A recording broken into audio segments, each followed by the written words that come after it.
ഇവൻ നിന്റെ കൂടെ +2 പഠിച്ചതല്ലേ? ഇവൻ പ്രയാതത്തിനെ കൊഴിപ്പിക്കോ? എന്റെ അമ്മയോ മന്ത്രവാദി നല്ല ഇലക്ട്രീഷ്യനാ. അവൻ കണ്ടറിഞ്ഞൂടെ? അയ്യേ എന്തായേ +2 കഴിഞ്ഞപ്പോ അവന്റെ വീട്ടുകാരി ഉന്തി നള്ളി 4-5 വർഷത്തെ കോഴ്സ് എടുപ്പിച്ചില്ലേ? അതാണ് അവൻ രക്ഷപ്പെട്ടു. ഇതുകൊണ്ടൊക്കെ എന്ത് ശമ്പളം കിട്ടാനാ? ശമ്പളമല്ലമ്മേ, ലാഭം. ഇനി പ്രകാശിക്കട്ടെ നിങ്ങളുടെ സ്വപ്നങ്ങൾ. വിക്ടറി ITI ഷൊർണൂർ അഡ്മിഷൻ ആരംഭിച്ചിരിക്കുന്നു. CPIM ഓഫീസുകളിൽ നിന്നുള്ള നിർദ്ദേശപ്രകാരമാണ് പ്രസിദ്ധീകരിച്ച കരട് വോട്ടർ പട്ടിക തയ്യാറാക്കിയിരിക്കുന്നതെന്ന് BJP പാലക്കാട് വെസ്റ്റ് ജില്ലാ committee president P Venugopalan. CPIM ഓഫീസുകളിൽ നിന്നുമുള്ള നിർദ്ദേശപ്രകാരമാണ് പ്രസിദ്ധീകരിച്ച കരട് വോട്ടർ പട്ടിക തയ്യാറാക്കിയിരിക്കുന്നതെന്ന് BJP പാലക്കാട് വെസ്റ്റ് ജില്ലാ committee president P Venugopalan. Voter പട്ടിക തയ്യാറാക്കിയതിൽ വ്യാപകമായ ക്രമക്കേടും CPIM അനുകൂല രാഷ്ട്രീയ താൽപര്യങ്ങളുമുണ്ടെന്ന് അദ്ദേഹം ചൂണ്ടിക്കാട്ടി. ഒറ്റപ്പാലത്ത് മാധ്യമങ്ങളെ കാണുകയായിരുന്നു അദ്ദേഹം. കഴിഞ്ഞ ദിവസം പ്രസിദ്ധീകരിച്ച വോട്ടർ പട്ടികയുമായി ബന്ധപ്പെട്ട ക്രമക്കേടുകൾ ചൂണ്ടിക്കാട്ടിയാണ് BJP വെസ്റ്റ് ജില്ലാ കമ്മിറ്റി അധ്യക്ഷൻ P വേണുഗോപാലൻ ഒറ്റപ്പാലത്ത് മാധ്യമങ്ങളെ കണ്ടത്. നിരവധി വോട്ടർമാരുടെ വാർഡുകളാണ് രാഷ്ട്രീയ താൽപര്യത്തിന്മേൽ മാത്രം മാറിപ്പോയിരിക്കുന്നതെന്നും വെസ്റ്റ് ജില്ലാ പ്രസിഡന്റ് P വേണുഗോപാലൻ പറഞ്ഞു. തദ്ദേശ പാർട്ടികളുടെ അതിർത്തി നിർണയത്തിലും വലിയ ക്രമക്കേടുകളുണ്ട്. അതിർത്തി നിർണയിക്കാൻ തെരഞ്ഞെടുപ്പ് കമ്മീഷൻ നിശ്ചയിക്കപ്പെട്ട ഉദ്യോഗസ്ഥർ ഫീൽഡിൽ പോയിട്ടില്ല. പകരം CPIM ഓഫീസുകളിലെ നിർദ്ദേശം മാത്രം പരിഗണിക്കുന്ന സാഹചര്യമാണ് ഉണ്ടായത്. ഒരേ വീടിലെ വോട്ടർമാർ തന്നെ പല വാർഡുകളിലുമായി വിഭജിക്കപ്പെട്ട സംഭവങ്ങളും ഉണ്ടായിട്ടുണ്ട്. വോട്ടർ പട്ടികയിലെ ക്രമക്കേടിനെതിരെ പ്രതികരിക്കാൻ CPIM നേതൃത്വം ഇതുവരെ തയ്യാറായിട്ടില്ല. പാലക്കാട് വെസ്റ്റ് ജില്ലയിലെ ഒറ്റപ്പാലം മുനിസിപ്പാലിറ്റി, ലക്കടി പേരൂർ, അമ്പലപ്പാറ, വാണിയംകുളം തുടങ്ങിയ പല തദ്ദേശ സ്ഥാപനങ്ങളിലും ഇത്തരം അനാസ്ഥ നടന്നതായും അദ്ദേഹം ചൂണ്ടിക്കാട്ടി. വിഷയം രേഖാമൂലം പരാതിയുമായി തെരഞ്ഞെടുപ്പ് കമ്മീഷന്റെ ശ്രദ്ധയിൽപ്പെടുത്തുമെന്നും അദ്ദേഹം പറഞ്ഞു. ആ ഉദ്യോഗസ്ഥന്മാര് ഫീൽഡിൽ ഇറങ്ങിയിട്ട് ഇത് പരിശോധിക്കാൻ, വാർഡിന്റെ ഘടന പരിശോധിക്കാൻ അവർ തയ്യാറായിട്ടില്ല. അവർ പറയുന്നതിന് ഞങ്ങൾക്ക് വേണ്ടത്ര സമയം കിട്ടിയിട്ടില്ല എന്നാണ്.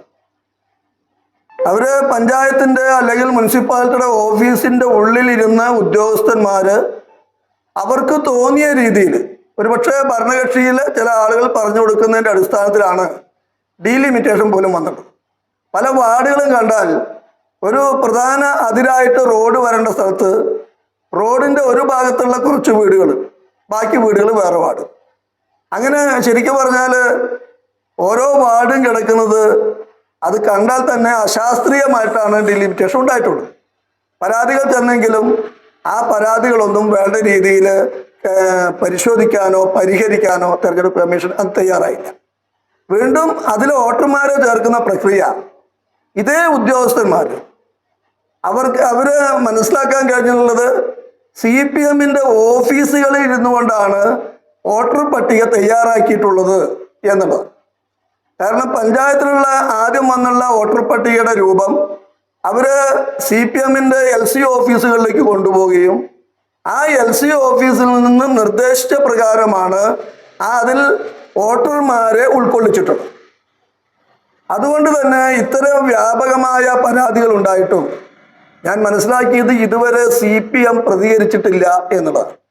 സാധാരണ ഇത്തരം കാര്യങ്ങളിൽ ജനാധിപത്യം എന്നൊക്കെ പറഞ്ഞ് ചാടി വീഴാറുള്ള CPM ഈ വിഷയത്തിൽ മൗനം അവലംബിക്കുന്നത് വീഴ്ച അവരുടെ ഭാഗത്താണ് എന്നുള്ളത് കൊണ്ടാണ്. ഒട്ടുമിക്ക സ്ഥലങ്ങളിലും അമ്പലപ്പാറ പഞ്ചായത്തില് വാർഡ് മെമ്പർമാരുടെ ഗ്രൂപ്പിൽ ഒരു വോയിസ് വരികയും പിന്നീട് അതിൽ ആ വാർഡ് മെമ്പർമാരുടെ ഗ്രൂപ്പിൽ മറ്റു രാഷ്ട്രീയ കക്ഷികളുണ്ട് എന്ന് മനസ്സിലാക്കിക്കൊണ്ട് പഞ്ചായത്ത് പ്രസിഡന്റ് ആ വോയിസ് ഡിലീറ്റ് ചെയ്യുകയും ചെയ്യുകയുണ്ടായി. ആ വോയിസിൽ പഞ്ചായത്ത് മെമ്പർമാരോട് അവിടുത്തെ പഞ്ചായത്ത് സെക്രട്ടറി, അന്നത്തെ പഞ്ചായത്ത് സെക്രട്ടറി അവർ മാറിയിരിക്കുന്നു, ആവശ്യപ്പെടുകയാണ് ഇതൊന്ന് പരിശോധിക്കണം. സ്വാഭാവികമാണ് അത് പറയുന്നത്. ആ സമയത്ത് പഞ്ചായത്ത് പ്രസിഡന്റ് തിരിച്ചുള്ള വോയിസ് അവർ പറയുകയാണ് ഇതെന്തിനാ അതിൻ്റെ ആവശ്യം, അത് പാർട്ടി ഓഫീസിലേക്ക് കൊടുത്തു വിടൂ എന്നുള്ളതാണ്. പക്ഷെ നിമിഷ നേരം കൊണ്ട് ആ വോയിസ് അവർ ഡിലീറ്റ് ചെയ്തു.